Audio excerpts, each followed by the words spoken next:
fait le coup en Nicaragua, et en fait, il se passe, chaque fois qu'il y a un espoir en Amérique latine, on le brise.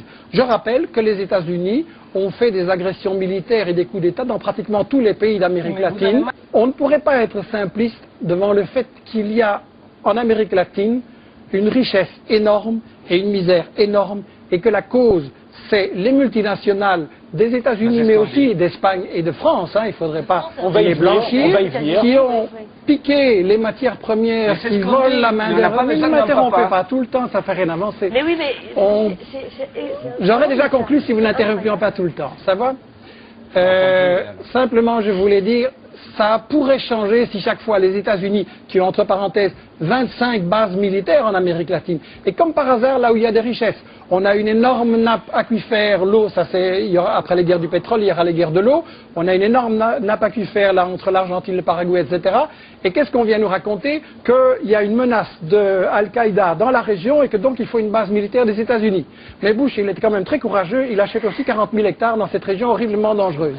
Donc vous voyez, ce que monsieur là nous a expliqué, ça fait partie de la guerre médiatique, parce que s'il n'y avait pas les problèmes que monsieur Bush rencontre en Irak, le Venezuela aurait déjà été attaqué. Est-ce que Chavez, vous avez l'air de dire qu'il avait raison, parce qu'il n'arrête pas de dire qu'il y a une menace contre son pays, qu'il pourrait être envahi. Est-ce que c'est pour ça qu'il s'est tourné vers le leader iranien?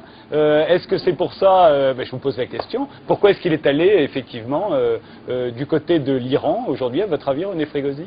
Chavez, à mon avis, est en train de tenter de mettre en place une sorte de nouvelle tricontinentale. Hein, c'est une espèce d'international tiers-mondiste qu'avait lancé Castro dans les années 60. Pierre Rigoulot connaît ça bien mieux que moi, il en parle très bien dans son bouquin, la tricontinentale. Et effectivement, Chavez tente d'organiser un front donc anti-américain, et donc évidemment ce front anti-américain passe par un front anti-israélien. Évidemment, hein, anti-Israël aussi, donc, et il va chercher donc des alliés au Proche-Orient, mais aussi du côté de Loukachenko en Biélorussie, de Poutine en Russie. Effectivement, on l'a vu avec Poutine, comme on l'a vu avec Ahmadinejad. Alors l'accusation d'antisémitisme, Jeannette Abel, vous vouliez répondre à ça? Je voudrais dire que, par contre, moi, je suis en désaccord avec ces embrassades avec Ahmadinejad. Ça, personne ne va me faire dire que je trouve ça bien, je trouve ça pas bien du tout.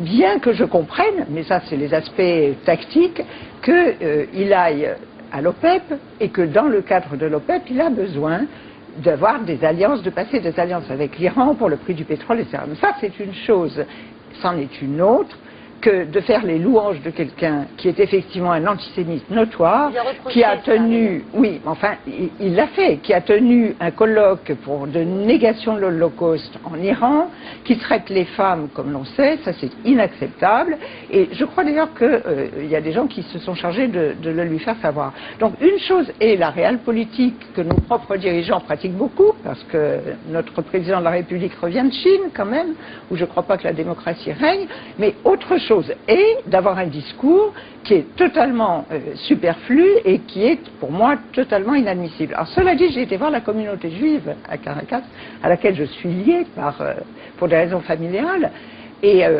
autant ils ont critiqué cela totalement, mais ils n'ont jamais traité d'antisémite. Effectivement, l'antisémitisme c'est une fabrication complète, parce qu'il suffit, celui qui veut le savoir n'a qu'à aller vérifier le discours complet de Chavez, qui a été tronqué par Libération, par Le Monde et compagnie. Je l'ai mis à la une de mon site, parce que là, quand on lit le discours, c'est très clair. Qu'est-ce qui se passe? C'est un discours au moment de Noël, et Chavez dit, voilà, les descendants de ceux qui ont crucifié le Christ, il est extrêmement chrétien.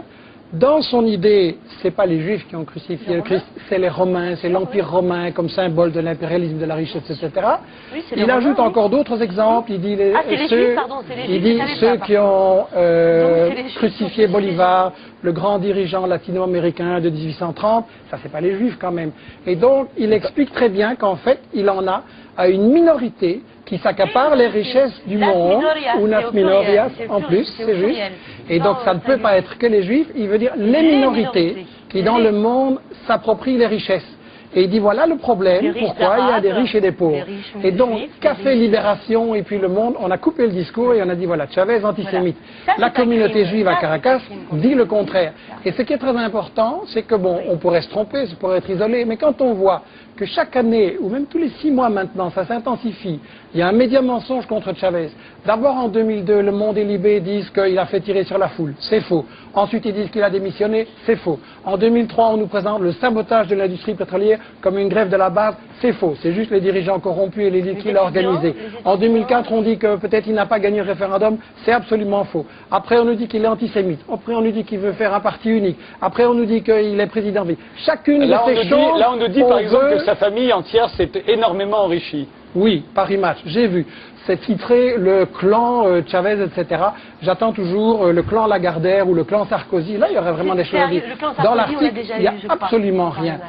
Donc, il faut s'interroger quand Libé, Le Monde et compagnie sortent régulièrement une série de médias mensonges. Et quand on prouve que c'est faux et qu'ils ne corrigent pas, et qui refusent le débat avec ceux qui leur mettent le nez dedans, alors ça veut dire qu'on est en guerre médiatique, et je m'excuse, il faut penser aux armes de destruction massive. Excusez-moi. Les mêmes journaux ont mais- dit que Saddam avait des armes de destruction pourquoi massive, vous et ne on a répondez vu le pas résultat en Pourquoi Irak. vous ne me On nous répondez dit pas maintenant Pourquoi qu'il y a le nucléaire en Excusez-moi. Iran et que c'est un grand problème. Michel, Israël a 200 Michel, nucléaires pourquoi et vous on ne ne me peut pas en répondez parler pas, de ça. Michel, pourquoi Donc, vous ne me on est répondez dans la pas guerre à médiatique, moi là. Pourquoi vous ne me répondez pas à moi, Je vous en à prie. quelqu'un de gauche, Je vous en à prie. quelqu'un qui vraiment est dans les mouvements en prie. Bien sûr, bien sûr. Vous vous doutez que je sois de gauche, bien Mais si, entendu. mais c'est Je pas vous grave, en prie. ici, dans C'est cette pas grave. émission, on s'en fout. Alors donc, pourquoi vous ne me répondez pas à moi, quelqu'un qui est vraiment dans les mouvements alternatifs en Argentine, en Amérique du Sud, en France, n'est-ce pas? Pourquoi vous ne me répondez pas à moi? Parce que moi, je ne suis pas pour les Américains, je suis tout à fait contre l'administration américaine.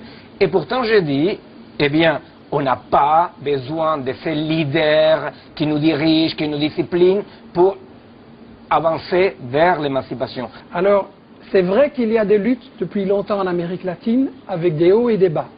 Je m'excuse, mais dans les dernières décennies, il y a plutôt eu des bas. Et il n'y a pas grand-chose qui a changé pour la situation des gens. Alors, ce n'est pas la question du leadership. D'ailleurs, quand on va en Venezuela, et j'encourage tout le monde à le faire, il faut aller discuter avec les gens. Dans la rue, les simples gens, ne prenez pas Chavez, ne prenez pas les ministres, ne prenez pas les autorités. Allez dans la rue, vous le verrez vous-même, vous l'entendrez. Il y a une amie à moi, Vanessa Sojilkovic, qui a fait un film absolument remarquable, qui s'appelle Bruxelles-Caracas, les Vénézuéliens nous répondent. Elle interviewe des gens dans la rue, et pour ne pas être simpliste, pas seulement les pauvres, mais aussi les riches. Et c'est extrêmement intéressant parce qu'on voit que les gens, ils adorent Chavez, tout simplement, vraiment, parce qu'il a vraiment pas changé les choses dans la réalité. Pas dans les bavardages, pas dans les phrases sur le grand leader et des trucs comme ça, mais dans la réalité, les gens, ils ont à manger, ils ont des médecins, ils ont une éducation et ils ont un espoir.